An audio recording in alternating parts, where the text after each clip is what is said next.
খিচুড়ি বানাতে লাগবে গোবিন্দভোগ চাল 1 বাটি আর সোনা মুগ ডাল 1 বাটি।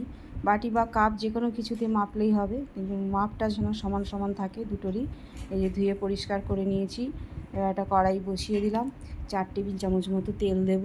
এদিকে গরম জল বসিয়ে দিয়েছি। গরম জল কিন্তু লাগবেই খিচুড়িতে, ঠান্ডা জল দিলে জল কেটে যাবে, সেজন্য গরম জলটা দিতে হবে। আর এই যে হাফ সেদ্ধ করা আলুগুলো একটু ভেজে নেব। আলু আর টমেটো দিয়েই প্লেন খিচুড়ি রান্না করব। আদা হাফ ইঞ্চি গ্রেট করে নিয়েছি।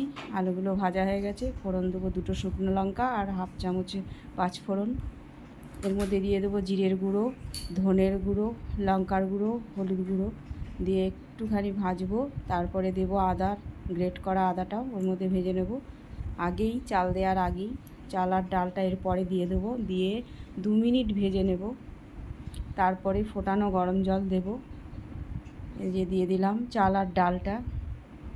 এর মধ্যে কোনো গরম মশলা টশলা কিছুই দেব না, কেন গোবিন্দভোগ চাল আর সোনা মুগ ডালের খুব সুন্দর একটা গন্ধ বেরোবে, ওটা নষ্ট হয়ে যাবে। দিয়ে দিলাম স্বাদ মতো নুন। এবার দেব এই গরম জলটা।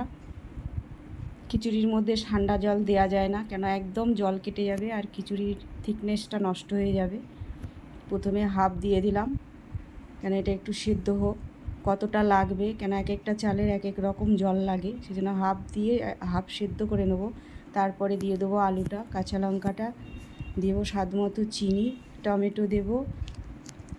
হ্যাঁ, টমেটোটাও দিয়ে এবার ঢাকা দিয়ে 5 থেকে 6 মিনিট রান্না করলেই এবার হয়ে যাবে।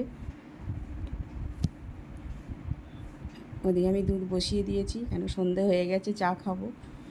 তারপরে 1 চামচ মতো ঘি দিয়ে দিলাম, দিয়ে নামিয়ে ফেললেই রেডি হয়ে গেল খিচুড়ি।